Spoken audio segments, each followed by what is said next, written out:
오래전부터 젊은 청년들 사이에 유행하는 예배 형태가 있었는데 그중 대표적인 것이 바로 열린 예배입니다. 열린 예배란 매우 자유분방한 모습으로 드리는 예배입니다. 일반적으로 예배의 전통적인 순서를 없애고 흥미 위주의 찬양과 짧은 메시지로 구성되어 있으며 이 열린 예배의 취지는 현대의 대중문화와 음악을 통해 신세대 중심의 불신자들이 교회에 쉽게 접근할 수 있도록 한다는 것에 있습니다. 그 취지와 목적 자체는 좋은 것일지 모르지만 열린 예배는 인간의 흥미를 돋우기 위해 감각적이며 때로는 감성적이고 오락적인 모습으로 나타날 수밖에 없습니다.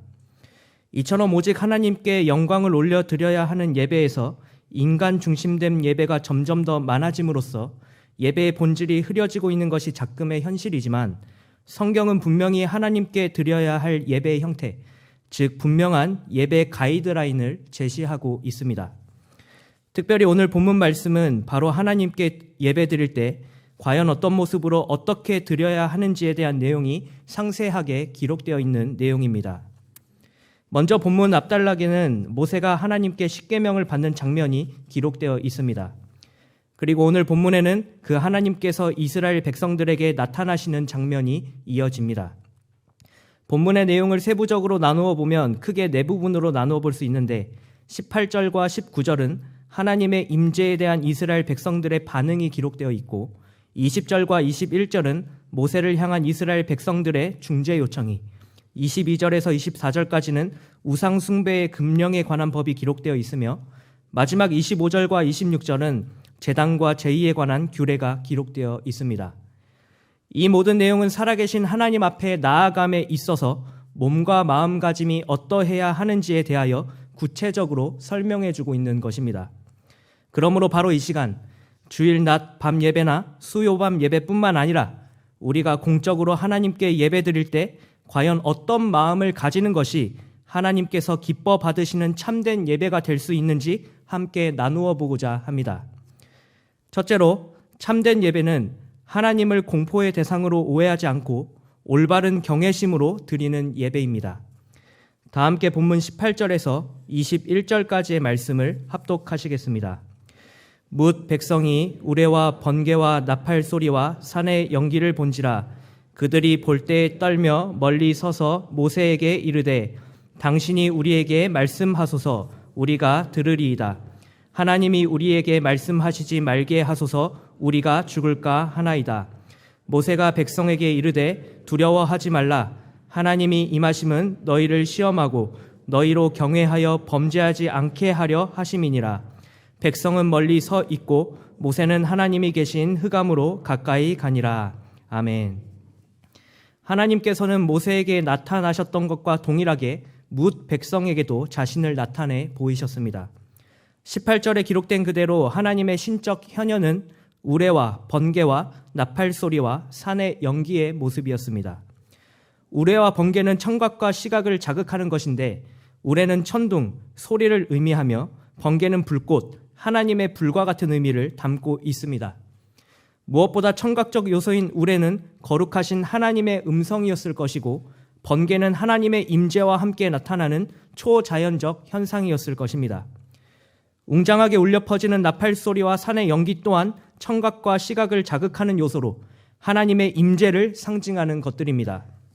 성경 곳곳에서 이러한 각종 현상을 하나님의 임재와 관련되어 사용하고 있으므로 오늘 본문에 나타난 초자연적인 현상 역시 하나님의 임재를 상징하는 것으로 해석할 수 있습니다. 하나님의 신적 현현을 본 이스라엘 백성들은 이내 떨며 멀리 서서 하나님 앞에 나아가기를 주저하였습니다. 그럴 수밖에 없는 것이 그들이 경험한 하나님의 웅장한 모습은 가히 공포를 불러일으킬 만했기 때문입니다. 신명기 5장 25절에 보면 이스라엘 백성들이 이제 우리가 죽을 까닭이 무엇이니까 이 큰 불이 우리를 삼킬 것이요 만일 우리가 우리 하나님 여호와의 음성을 다시 들으면 죽을 것이라 라고 말하며 죽음에 대한 극심한 공포에 휩싸여 있다는 사실을 잘 알 수 있습니다. 실제로 오늘날에도 천둥 번개가 치는 모습이나 초자연적인 현상을 목격하게 되면 공포를 느끼지 않습니까?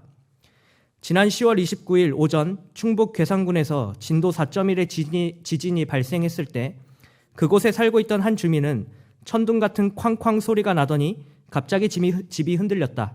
산이 무너지는 줄 알았다 라고 말하며 당시 그가 느꼈던 공포가 어떠했는지 잘 묘사했습니다.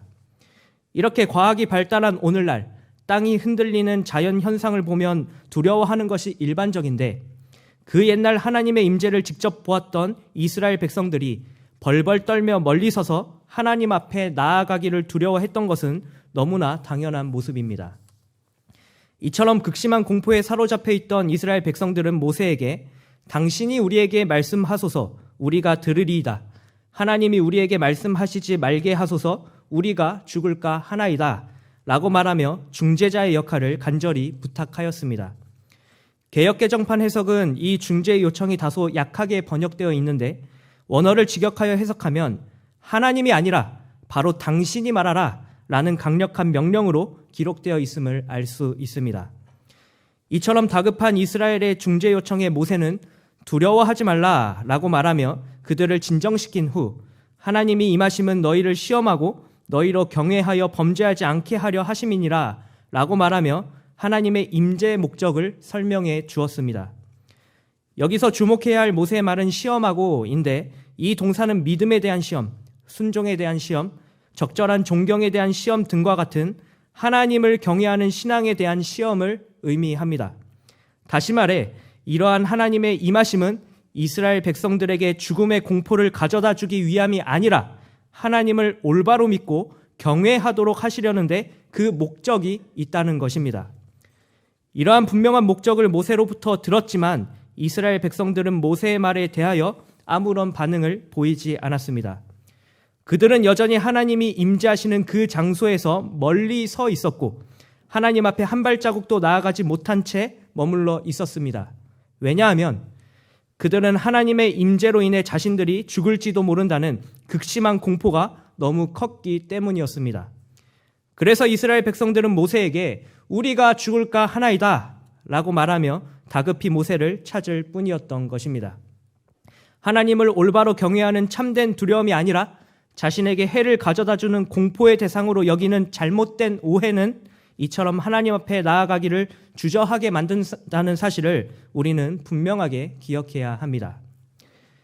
우리는 하나님 앞에 나아갈 때 언제나 두려운 마음을 가져야 마땅합니다. 하지만 이 말을 오해하고 하나님에 대한 잘못된 두려움을 가지는 경우가 종종 있습니다. 우리의 예배를 받아주시는 하나님을 자비가 없으신 분으로 오해하거나 저주를 내리시는 분으로 잘못 생각하여 결국 온전하게 하나님 앞에 나아오지 못하는 자들이 있는 것입니다. 제가 군복무를 하고 있던 당시 교회에 다니고 있던 한 선임이 있었는데 어느 날 그 선임이 저에게 성경을 들고 질문을 했었던 적이 있습니다. 그 선임은 성경을 읽다가 하나님이 어린아이부터 노인에 이르기까지 전부 도륙하는 장면을 읽고 도무지 이해가 안 된다고 하면서 어떻게 하나님께서 그렇게 하실 수가 있느냐고 질문을 해왔습니다. 당시 군종병이었던 저는 그 선임에게 알고 있었던 모든 지식을 총동원하여 하나님의 공의와 사랑에 대해 설명해 주었지만 결국 그 선임은 그런 하나님을 오해한 나머지 교회와 점점 멀어졌고 끝내 저녁 때까지 저와 함께 교회에 나가지 않게 되었습니다. 하나님에 대한 잘못된 오해와 두려움이 오히려 하나님에게서 마음을 멀어지게 만든 대표적인 예입니다. 우리는 하나님을 향한 잘못된 오해에서 비롯된 공포심을 버리고 하나님을 올바로 두려워하는 자, 곧 여호와 하나님을 경외하며 높이는 자가 되어야 합니다. 참으로 하나님께 참된 예배를 드리는 성도는 하나님이 공포의 대상이 아니라 오히려 참된 존경과 경외로 두려워해야 할 대상임을 분명하게 아는 자들입니다. 또한 하나님은 우리가 마땅히 예배를 올려드려야 할 유일한 대상임을 바로 아는 자들입니다. 그러므로 참된 예배자는 전능하신 왕 여호와 하나님을 진정으로 높이며 그분을 경외할 뿐만 아니라 날마다 은혜를 얻기 위하여 은혜의 보좌 앞에 담대히 나아갈 수밖에 없는 것입니다. 성도 여러분, 오늘 이 자리에 모이신 성도님께서는 하나님을 진정으로 경외하고 계십니까?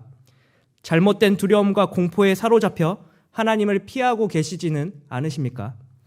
그렇다면 오늘 말씀을 기억하며 참된 예배자는 하나님을 무서워하는 것이 아니라 경외해야 할 유일한 대상이라는 사실을 절대 잊지 마시기를 바랍니다. 그러므로 하나님을 경외하며 예배 드리는 것만이 참된 예배임을 분명하게 기억하심으로써 우리 내면에 있는 하나님에 대한 잘못된 두려움을 제거하고 진정으로 하나님을 경외할 줄 아는 성숙한 예배자가 되시기를 바랍니다. 둘째로, 참된 예배는 하나님을 우상으로 만들지 않고 인격적으로 드리는 예배입니다. 다 함께 본문 22절에서 24절까지의 말씀을 합독하시겠습니다. 여호와께서 모세에게 이르시되 너는 이스라엘 자손에게 이같이 이르라. 내가 하늘로부터 너희에게 말하는 것을 너희 스스로 보았으니 너희는 나를 비겨서 은으로나 금으로나 너희를 위하여 신상을 만들지 말고 내게 토단을 쌓고 그 위에 내 양과 소로 내 번제와 화목제를 드리라. 내가 내 이름을 기념하게 하는 모든 곳에서 내게 임하여 복을 주리라. 아멘. 십계명에 이어 선포되고 있는 각종 규례에 관한 내용을 통틀어 언약법전이라고 말하는데, 이 언약법전은 본문 22절부터 시작하여 23장 33절까지 다양한 법규들에 관한 내용으로 구성되어 있습니다. 그 가운데 가장 첫 번째로 강조되는 것이 바로 은으로나 금으로나 하나님의 형상을 본따 신상을 만드는 것에 대한 경고입니다. 당시 은이나 금은 고대 근동, 특히 이스라엘에서 가장 귀한 물건 가운데 하나였는데 실제로 우상과 같은 것들을 제작하는 데 사용되었습니다. 이처럼 우상을 만드는 재료에 불과한 은과 금을 가지고 너희를 위하여 하나님을 어떤 형상으로 만드는 행위 자체를 아예 금지하셨던 것입니다. 왜냐하면 하나님은 영이심으로 눈으로 볼 수 있는 그런 물질적인 존재가 아니신데 하나님을 마치 보이는 어떤 형상으로 만드는 것은 곧 우상을 숭배하는 행위와 조금도 다르지 않기 때문이었습니다. 실제로 이스라엘 백성들은 출애굽기 32장 4절에서 금고리를 모아서 송아지 형상을 만든 후 그것을 너희를 애굽 땅에서 인도하여 낸 너희의 신이로다 라고 말하는 오류를 범하지 않았습니까? 이처럼 하나님을 형상화하여 신상을 만드는 행위는 엄격하게 금지된 것임을 잘 알 수 있습니다. 그러면서 하나님께 드릴 올바른 제사에 대하여 강조하고 있는데 그것은 토단을 쌓고 그 위에 내 양과 소로 내 번제와 화목제를 드리라 라는 것이었습니다. 여기서 토단은 흙으로 만든 제단을 의미합니다. 당시 고대 근동 사회는 정착 생활이 아니라 유목 생활이었는데 하나님께서는 자연 그대로의 것, 어디서든지 쉽게 구할 수 있는 재료를 사용하게 함으로써 제단 자체가 우상화되는 것을 방지하였습니다. 그렇게 자연 그대로의 것으로 하나님께 제사 드릴 준비를 마친 이스라엘 백성들은 그 위에서 하나님이 제정하신 제사의 규례에 따라 번제와 화목제를 드려야 했습니다. 번제와 화목제는 레위기의 제사 규례에서 잘 알 수 있듯이 하나님께 바치는 제사의 방법들입니다. 이 외에도 다양한 제사 방법들이 존재하지만 공통적인 특징은 모두 하나님이 기뻐 받으실 만한 제물, 곧 흠이 없고 가장 깨끗한 것들을 바쳐야 한다는 것입니다. 다시 말해 하나님이 제정하신 방법대로 가장 최고의 것을 하나님께 아낌없이 바치는 것을 의미합니다. 이러한 제사를 드리는 이스라엘 백성들에게 하나님께서는 당신의 이름을 기념하게 하는 모든 곳에서 내게 임하여 복을 주리라 라는 확실한 복을 선언하고 계십니다. 하나님께서는 토단을 쌓는 장소, 곧 내 이름을 기념하게 하는 모든 곳에서 친히 임재하심으로 이스라엘 백성들을 직접 만나시고 인격적으로 대해 주시며 그들에게 복을 더하여 주신다는 약속을 확실하게 보증하고 계시는 것입니다. 무엇보다 하나님께서 이 복을 더해 주시는 제1의 조건은 하나님을 비겨서 형상을 만드는 것이 아니라 하나님이 제정하신 방식대로 가장 최고의 것을 바치는 인격적인 예배를 드리는 것입니다. 이와 같은 참된 예배를 올려드리는 자들에게 하나님께서는 반드시 복을 주실 뿐만 아니라 그들을 온전한 예배자로 인정해 주실 것입니다. 그러므로 참된 예배자는 하나님을 감히 우상화하지 말고 하나님 앞에 하나님의 말씀대로 자신의 모든 것들을 내어드림으로써 하나님과의 인격적인 교제를 계속하여 이어나가는 자들임을 단 한순간도 잊어서는 안 됩니다. 성도 여러분, 오늘날에도 하나님께서 제정하신 방법에 따라 참된 예배를 올려드려야 함에도 불구하고 여전히 헛되고 더러운 것을 드리며 마치 온전한 예배를 드리고 있다고 착각하는 자들이 있습니다. 바로 로마 가톨릭이 대표적인 예입니다. 과거 로마 제국이 동서로 분열되고 난 후 서로마 제국은 게르만족의 침략을 받게 되어 어려움 가운데 처하게 되었습니다. 바로 그때 서로마 제국의 교회는 게르만족을 신도로 만들기 위해 성상을 이용하였습니다. 당시 성상은 우상 숭배를 이유로 엄격하게 금지되어 있었던 것인데 서로마 제국의 교회는 이를 어기고 성상을 만들어 포교 활동을 했습니다. 즉 십자가에 매달린 예수님의 모습이나 자애로운 표정을 짓는 성모 마리아상 등을 성상화하여 숭배하는 잘못을 저지른 것입니다. 결국 이 사건으로 인해 중세 기독교는 그리스 정교와 로마 가톨릭으로 분열되었고 여전히 지금도 로마 가톨릭은 성상을 숭배하는 오류를 범하고 있습니다. 그래서 지금도 성당에 가면 예수님의 십자가상이 버젓이 걸려있고 성모 마리아상에 촛불을 켜놓고 그곳에 기도하며 잘못된 예배를 드리고 있습니다. 그러나 하나님께서는 이러한 것들을 예배로 인정하시지 않으실 뿐만 아니라 자신을 어떤 형상으로 만들어 섬기는 것을 엄격하게 금지하고 계십니다. 우리는 이것이 잘못된 것인 줄 분명하게 깨닫는 가운데 하나님께서 제정하신 방법대로 예배를 드려야 마땅합니다. 하나님께 가장 흠없고 귀한 것들을 가지고 나와 아낌없이 바침으로써 하나님과의 인격적인 교제를 나눌 수 있어야 합니다. 각종 예배의 순서에 온 정성과 마음을 다해 참여함으로써 하나님께서 보증해 주시고 계시는 그 축복의 순간을 날마다 누릴 수 있어야 합니다. 이렇게 인격적으로 드리는 예배가 오늘날 하나님께서 우리에게 명하신 참된 예배입니다. 성도 여러분, 오늘 수요밤 예배를 드리시는 가운데 하나님께서 명하신 말씀과 같이 참된 예배를 올려드리고 계십니까? 하나님께 가장 최고의 것을 아낌없이 바치며 하나님을 인격적으로 만나 배웁고 계십니까? 하나님께 참된 예배를 올려드리는 것은 하나님을 어떤 형상으로 만들어 그것을 숭배하는 것이 아니라 하나님이 명하시는 말씀에 순종하며 인격적인 교제를 나누는 것임을 꼭 기억하시기를 바랍니다. 그러므로 하나님을 감히 우상으로 만드는 죄를 범하지 말고 하나님께 영과 진리로 예배함으로써 주님께서 예비하신 풍성한 축복을 누리시는 경양의 모든 성도가 되시기를 바랍니다.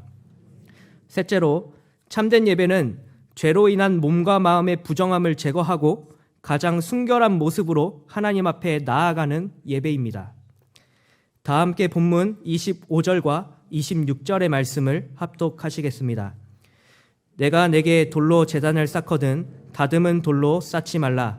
내가 정으로 그것을 쪼면 부정하게 함이니라. 너는 층계로 내 제단에 오르지 말라. 내 하체가 그 위에서 드러날까 함이니라. 아멘. 이제 여호와 하나님께서는 모세에게 제단과 제의에 관한 규례를 계속하여 언급하고 계십니다. 그 내용을 살펴보면 25절에서 내가 내게 돌로 제단을 쌓거든 다듬은 돌로 쌓지 말라는 것과 26절에서 너는 층계로 내 제단에 오르지 말라라는 명령이었습니다. 먼저 제단을 쌓을 때 다듬은 돌로 쌓지 말라는 말씀에 대한 해석은 크게 두 가지로 나타나는데, 먼저 인위적으로 돌의 형태를 변형시키지 말고 자연 그대로의 모습을 지키라는 것입니다.